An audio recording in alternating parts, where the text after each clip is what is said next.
Let me start by asking all of you a question. Do I have the permission to ask you a question?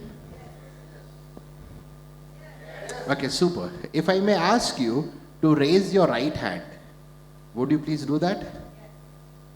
Super, right? Now, if I may ask you to raise it as high as you possibly could you do that one more time? Thank you, all of you, for doing it. And my question, something which started a moment deep within me, started with this question that someone asked me many, many years back. Now, what do you think is the reason I made you do this? Think about this question. When I asked you that raise your right hand, why did you not raise it as high as you possibly could have in the first instance? Am I able to connect with you? When you raised your right hand, you did this. You could have done this. This is performance. This is potential. Right? And long back, if I can go back in time, this is when I passed my college. And relatives are a pretty interesting set of people. Relatives are relative. Have you heard that word term?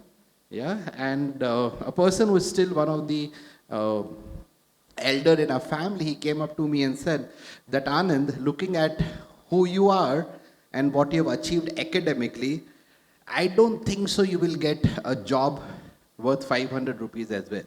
No one is going to pay you 500 rupees. And my name is Anand, and for some reason, parents gave us the right name, right? And I just smiled at him and I did not say anything. But that criticism, that skepticism, that doubt has stayed with me. And I wanted to prove myself that, hey, I can at least earn 500, if not more. Yeah? So have you gone through a stage in your life when someone has doubted you? How do you respond? You need, and I need to have resilience. Can I share some life learnings with all of you? Will it help you? Yeah, so one of my life learning is someone else's opinion about me does not become a reality. You think I can't earn 500, but I don't think I can earn 500 or less. That is how it started. I was a good student, but I was never good at scoring marks. Right? I was always a student of grace. You understand a student of grace? Anyone understand students of grace? You end up getting 33, 34 marks and you are falling short by 1 or 2, right? And you go up to your professor and say, you know what? And they used to love me a lot, and that's how I kind of rolled over and have reached where I have reached, right? And it also goes back to my childhood days. The childhood was not something that I can be very proud of. My parents, they separated when I was 6, and they did it on my birthday. They could have chosen some other day, but the childhood was traumatic, to say the least. So you have doubt all over. So you were not very good in your marks. I was having my issues with regarding to my identity. Does anyone love me or not? Do I belong? And in the midst of all that, I found some strength. I found strength in some statements. Can I share that with you? Will you remember it? Say yes or no? I found strength in statements such as, life happens for me and not to me. Whatever happens in life, whenever I have been through those areas of struggles, moments of struggle, I believe God has designed it to happen in my life to make me the person that I am today. Without those challenges, I would not be what I am, right? And on this platform, I would want to share this with all of you as young boys and young girls, young minds. Please understand, not to have a victim mindset, but to have a mindset which says, this too shall pass. I'm going to learn something from here, right? So when you want to have a spark and ensure that it becomes a great moment, it is something that outlives you. You will need a couple of things such as resilience. You will have to overcome doubt And I believe doubt has killed more dreams than failure ever has. So socially it was pretty challenging. Academically it was even more challenging. I had issues with health. How many of you know a word called cancer? Have you heard a word called cancer? So when you hear cancer, what comes to your mind? Sorry? It's challenging, yes or no? Or is it something you say, wow, I have this, I'm going to welcome it with open arms? Yeah, so 2012, the month of Feb, my doctor said, you know what, Anand, you have this word, the 6-letter word. I said, praise God, let's defeat that. And I told my doctor that no matter what happens, I'm not going to go through the knife. I will not undergo a surgery because in my mind, I am convinced that healing is higher than medicine. How many of you believe that? Do you believe your thoughts can heal you? Yes. So I am a testimony of that statement that thoughts can heal you. Words are seeds and thoughts are things. And I have kind of overcome that, and I have never stayed a night in the hospital because I used to tell my doctor that I am not going to stay in the hospital because that environment really messes me up mentally. And I used to drive to the hospital alone. I would drive back alone, and here I am. Once I went to my doctor and said, he would see me and he would have his blood pressure going up to 3,000. He says, ab kya ho gaya? Right? And he says, sir, I have come to tell you that for the next 1 month, I'm not going to take any medicines. And he says, what can I do with you? I said, too late. You can't do anything with me now. Right? And guess what? For the next 1 month, I did not take any medicines. I'm not saying that you don't take any medicines. All that I'm trying to tell you is you need to have power here. There's no power here. There's no power anywhere else in your body. The power lies in the 6 inches between your 2 ears.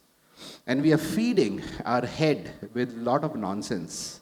I need to feed my mind with hope. I need to feed my mind with love. I need to feed my mind with truth. I was big, fat, ugly. I used to weigh 127 kilos. And I looked at the mirror and I said that this is not what I want to be. And I said, I will be fit. And I started working on my health. That time I understood the importance of mental health, emotional health, spiritual health, physical health, financial health, just to speak a few, right? And I came down to around 75. I went on to become a cyclist. Anyone does cycling here? You know a word called randonneur? Randonneur is a long distance cyclist, and the longest that I have ridden a bicycle non-stop is 324 kilometers. 324. On a bicycle where you have to paddle. Yeah? It does not have a motor. So even if you're on a motorbike, 324 is quite a lot, right? And the reason I'm telling all this to you is from sparks to movement, you need to have mind over body.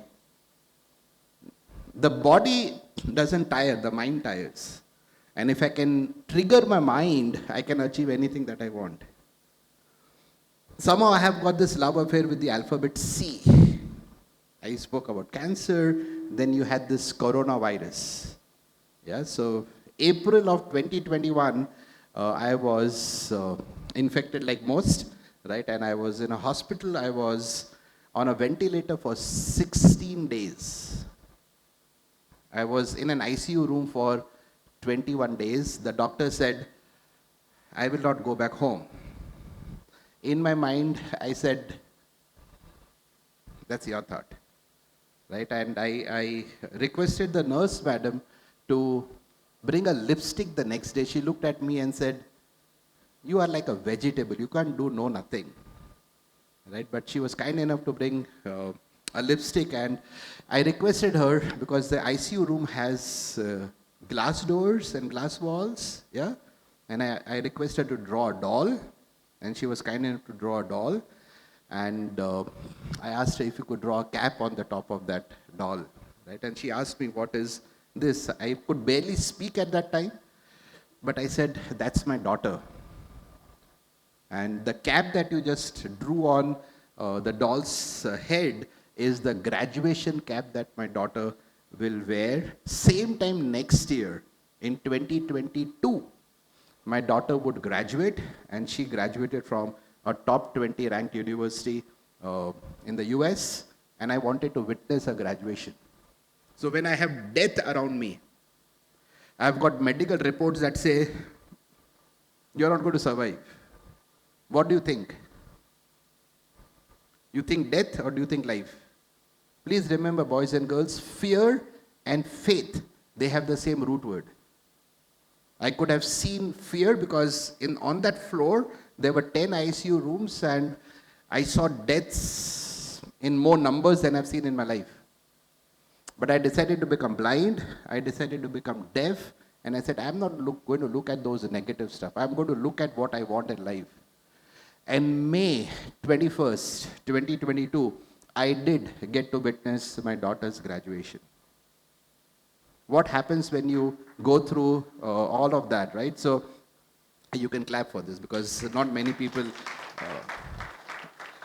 and I believe during Corona, people died more of fear rather than Corona. That's what I believe, right? And so I'm here to tell you that you need to have resilience. You need to have positive psychology. You need to have positive thoughts. Surround yourself with positive stuff. And the only thing I asked the hospital is, please don't play the television. Please don't put it on. Because those news would have, then I and you would not have met, because we would have met in heaven, right? For sure we would not met here, right? So what are you feeding your mind with, right? So professionally speaking, last point, you don't come from a top rank university. I was, as I said earlier, I was a student of grace, barely passing, right? And my last role was serving a Fortune 100 company in the leadership role, right? And working with people whose names you read in newspapers, people that you watch on television. So from where I was to where I ended my professional career before taking a break and said that I want to spread what I have learned to more people around the world. It's a journey that has been absolutely awe-inspiring because my past does not define me. If you want an idea to blossom, and if you want an idea to turn into a movement and people know you for what you have achieved, you can't limit yourself. You can't be living here. You need to be living here. This is your potential. This is your performance, right? And you need to surround yourself with people who will encourage you. You need to surround yourself with people who will motivate you. I believe very strongly and very deeply that there is no dearth of education in this world, there's no dearth of knowledge in this world, but there's a massive, massive vacuum when it comes to someone patting me on my shoulder and say that, hey, I'm there for you. My father taught me this, that Anand, as you grow in life, remember 3 things. Can I share something that I learned from my father with all of you, with your permission? Yes? Right? He said, Anand, love people unconditionally. Love people unconditionally. Tell everyone that you meet, you are awesome. Because everyone is $1 million, but we don't get people to tell us that we have $1 million. And go and tell people that I believe in you. This is how you create transformations. You go and see people, they live in doubt, they live in fear, they live in self-denial, right? And there's a statement I would want to leave with, and hope you will remember it for your life, that most people, they accept life, they don't live their life. And I'm here to tell you, I've traveled all the way from Ahmedabad to come and tell you that please live your life, don't accept your life. Don't chicken out in front of challenges. Yes or no? People will doubt you before they follow you. Yeah? People will come and ask you for an autograph, but before that, they will refuse you, they will reject you. So when you feel rejected, when you feel dejected, you should tell yourself that I am a step closer to success. Nothing comes easy. Nothing comes easy in life. The other thing, life lesson that I want to share with you, please tell me if my 18 minutes are getting over. Listen to this carefully. You will never find a U-Haul before a hearse. Let me repeat that. You will never find a U-Haul before a hearse. A U-Haul, some of you may or may not know that term. A U-Haul is a packers and movers. Have you seen a packers and movers? When you move from city to city or from in the city, if you in Bangalore, you go from one place to the other place, you have your stuff moved by a packers and movers. They come home, they pack it up and put it into a truck or a lorry, and then they transport it. That's a U-Haul. And what is a hearse? Hearse is a van that carries dead bodies. So once this stops, when I am in that van, I will not have a U-Haul in front of me. All that you are going to earn, you're going to leave back on planet Earth. So what should you earn? And this is what my parents taught me, that earn blessings. You need to earn blessings. Everyone earns money. Some people earn more, some people earn less. I'll give you an example. When I was down, around the same time in 2021, the doctors had given me everything, all steroids, everything that they could have to save me from corona, but nothing seemed to be working. And they said he needs a life-saving drug. And I was in Ahmedabad at that time. You could not find that for any amount of money that you could have given. In my organization, there was someone who got to know that Anand is in not great health. He needs help.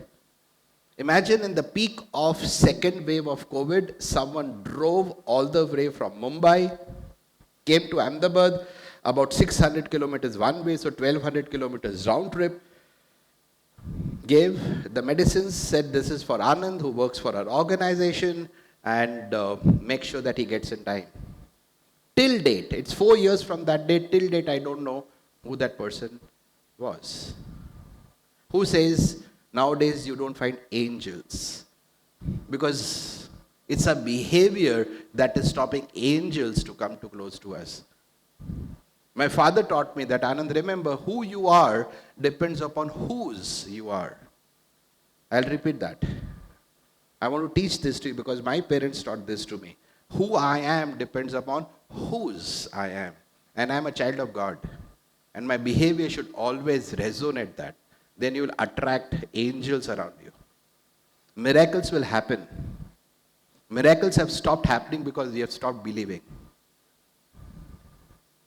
Same time, 2003, I can go on with my struggles. My life is only of struggles. I have hardly succeeded. And I have, whatever little success I have is because I had the courage to fail. May 2003, I lost about 1 crore 40 lakhs in cash. 1 crore 40 lakhs even today is a lot of money. Yes or no? And I lost it. I had a house that I had to sell. I had a car that I had to sell. I had an office that I had to sell. My daughter was 2.5 years at that time. And there was a day in my life where I did not have money to buy milk for my daughter. Fast forward that today, I have a dream of buying an aircraft for her. And I've already booked it.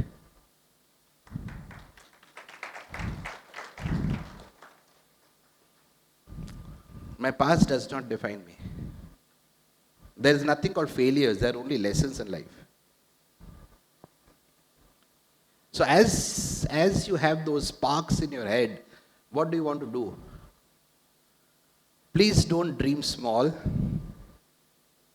Dream audacious goals. You understand the word audacious? It's called BHAG. Big, hairy, audacious goals. Go and declare to your friends, to your family, this is what I want to do. And my last statement, and the reason I dream big, the reason I dare, is I know that I have God on my side. How many of you believe that God is on your side? And I believe that if God is on my side, I can do anything. Yeah, because He is my power. Right? And when you grow in your life, please remember, it's not that you have achieved anything. As young boys and girls, I may not meet you ever again in my life, but please remember this. Whatever success you will get in your life, and I pray that God bless you with uncommon success. But please remember, behind that success lies the prayers of your parents. Behind your success lies the prayers of your grandparents, right? And your mother is the only person who is praying for you and fasting for you. So as young boys and girls, please remember and make a vow for yourself, make a goal for yourself, dedicate this, commit this to yourself that I'll never cheat my mother. I have no other achievements in my life. I have never cheated my mother. And when you respect your parents, God will open up heavens and pour down riches and blessings on you and in your life that you will not have room enough to store it. Thank you so much. God bless you.